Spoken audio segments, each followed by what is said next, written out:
Terima kasih Anda masih di Kompas Siang. Saudara Kapolres Metro Jakarta Utara Kombes Erik Frendris menyebut kasus mobil SPPG yang menabrak siswa SD sudah naik ke tahap penyidikan.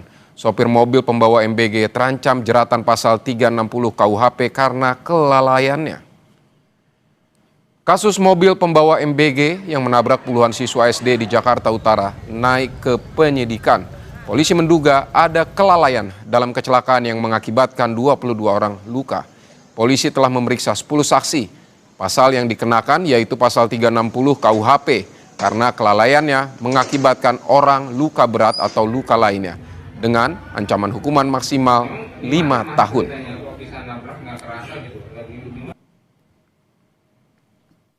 Penyidik telah melakukan beberapa rangkaian pemeriksaan dan pada malam ini status sudah naik ke penyidikan. Adapun pasal yang kami kenakan yaitu pasal 360 KUHP karena kelalaiannya mengakibatkan orang luka berat atau luka lainnya dengan ancaman hukuman maksimal 5 tahun. Dari pengakuan sopir, mobil awalnya hendak diparkir di depan gerbang sekolah. Namun saat sedang parkir, mobil tiba-tiba melaju menabrak gerbang sekolah.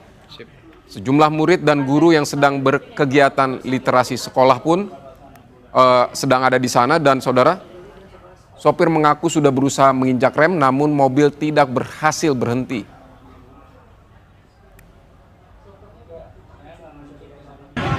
Macam itu nggak tahu kenapa kalau nggak sendiri itu Pak kabur Pak, itu mobilnya Pak.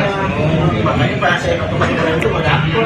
Nah di sini baru dapat remnya gitu. Remnya dapat. Iya. Bukan sampean panik itu gimana? Enggak panik. Biasanya juga kan saya pakai di situ tuh berarti. Saya juga jadi ada orang sini. Enggak nyangkut nggak kaki sampean luras? Nggak nyangkut Pak. Nggak nyangkut. Takut.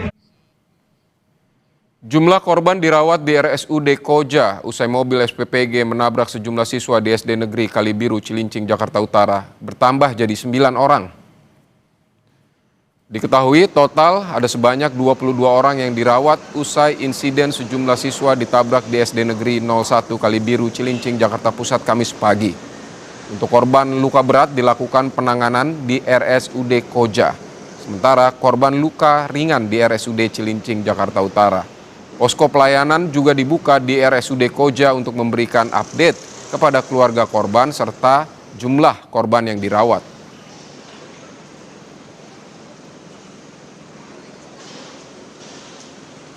Ketua Umum Komnas Perlindungan Anak Agustinus Sirait mengaku prihatin atas kasus mobil SPPG yang menabrak siswa SD hingga menimbulkan 22 orang terluka.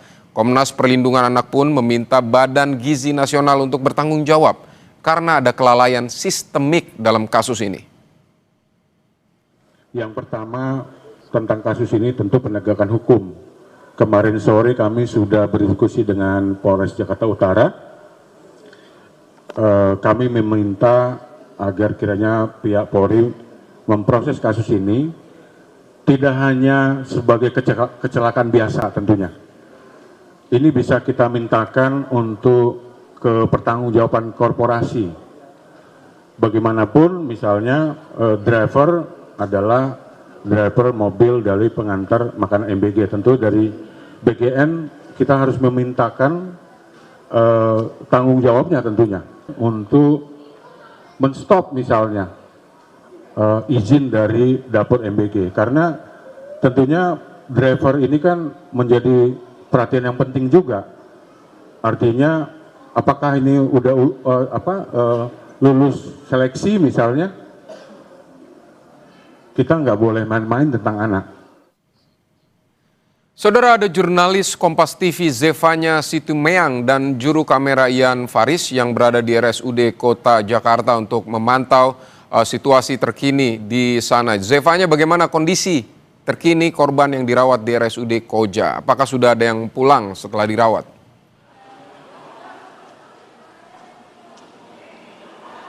Ya Vidi, tentu belum ada pasien atau korban yang bisa pulang dari RSUD Koja ya terkait dengan insiden yang terjadi kemarin di SD Negeri 01 Kalibaru, Cilincing, Jakarta Utara. Karena memang untuk pasien yang dirawat di RSUD Koja ini adalah korban-korban yang mengalami luka berat sehingga memang butuh perawatan intensif tentunya. Seperti dari kabar yang kami dapat ini melihat dari bagaimana keterangan yang ada di posko pelayanan tadi, ini hari ini ada sebanyak 9 korban yang dirawat di RSUD Koja ini, ada 9 orang, di mana 7 diantaranya ini menjalani rawat inap dan 2 diantaranya ini harus menjalani perawatan intensif di ICU.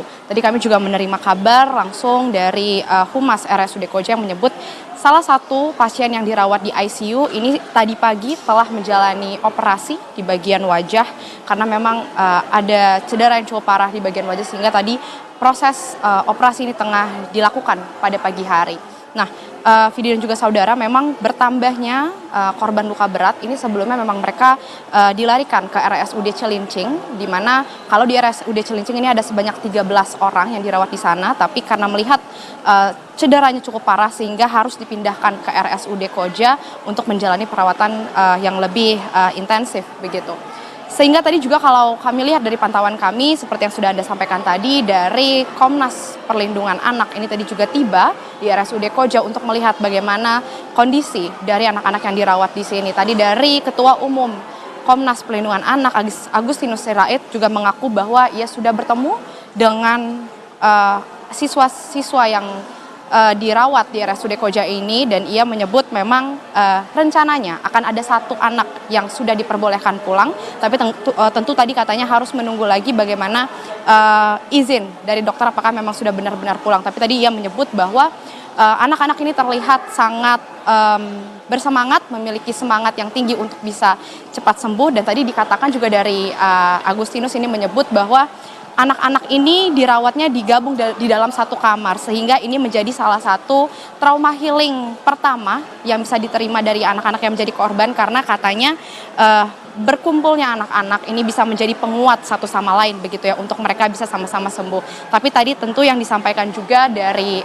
Agustinus Sirait, selain bagaimana fokus dari Komnas KPA ini pada pemulihan fisik dan psikis anak-anak, mereka juga tentu akan fokus terhadap bagaimana penegakan hukum dari kasus ini, karena dari Komnas Perlindungan Anak sendiri ini meminta pertanggungjawaban dari Badan Gizi Nasional tentunya terkait bagaimana penindakan yang tegas bisa dilakukan kepada driver yang mengemudi agar kedepannya tidak lagi terjadi hal seperti ini. Tentu selain juga penegakan hukum, dari Komnas KPA tadi hadir, ini juga menyebut mereka akan siap untuk memberikan trauma healing kepada siswa-siswi di SD Negeri 01 Kalibaru, Cilincing, Jakarta Utara, baik itu yang menjadi korban di rumah sakit, baik juga itu yang berada di sekolah begitu ya. Sehingga tentu ini menjadi atensi dari pemerintah juga dari lembaga terkait bagaimana pemulihan anak-anak ke depannya ini bisa cepat sembuh dan hal seperti ini tidak terjadi lagi. Vidi. Ya, lantas bagaimana dengan biaya pengobatan para korban ini? Siapa yang akan menanggung? Apakah pemerintah akan menanggung atau BGN atau seperti apa?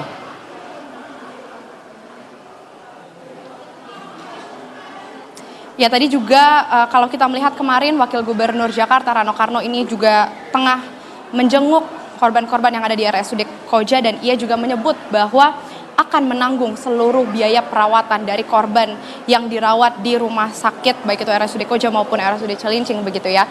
Nah, tadi juga dari Ketua Komnas Perlindungan Anak, Agustinus Sirait juga menyebut mereka juga menyorot hal tersebut dan akan berkomunikasi memastikan betul kepada Pemprov DKI Jakarta agar benar-benar dijamin bagaimana biaya perawatan dari seluruh korban akibat insiden yang terjadi kemarin ini benar-benar ditanggung oleh pemerintah, sehingga diharapkan proses selain penanggungan biaya ke depannya, penegakan hukum ini juga benar-benar menjadi atensi dari pemerintah. Tadi juga kalau dari KPA sendiri ini menyebut bahwa mereka juga akan fokus yang bisa mereka berikan di sini adalah bagaimana trauma healing bisa disegerakan agar anak-anak ini tidak mengalami trauma yang berkelanjutan sehingga bisa segera kembali beraktivitas di sekolah, karena sejauh ini Vidi dari informasi yang kami terima juga pihak sekolah ini tidak memberlakukan kegiatan belajar mengajar, jadi melakukan PJJ di rumah agar di sini fokusnya juga masih untuk pemulihan dari seluruh siswa. Dan juga yang bisa kami informasikan lagi, Vidi, memang yang dirawat di RSUD Koja ini dari ke-9 orang, 8 diantaranya ini siswa dan 1 ini ada seorang guru, di mana ini salah satu wali kelas yang ada di SD Negeri 01 Kalibaru, Cilincing, Jakarta Utara. Dan tadi disebutkan update-nya bahwa guru tersebut harus menggunakan pen di bagian kaki karena ia mengalami cedera yang cukup parah di bagian kaki. Sehingga ini menjadi fokus juga tentunya bagaimana pemulihan dari seluruh warga sekolah SD Negeri 01 Kalibaru, Cilincing, Jakarta Utara. Tidak hanya siswa, tapi di sini ada juga guru yang menjadi korban, dan tentu ini harus ditanggung oleh pemerintah bagaimana biaya perawatannya. Vidi. Baik, kita berharap para siswa dan guru yang menjadi korban bisa segera kembali pulih, kembali pulih keceriaannya, dan juga kegiatan belajar bisa mereka bisa kembali mengikuti kegiatan belajar mengajar. Terima kasih Zevanya Situmeang untuk laporan Anda.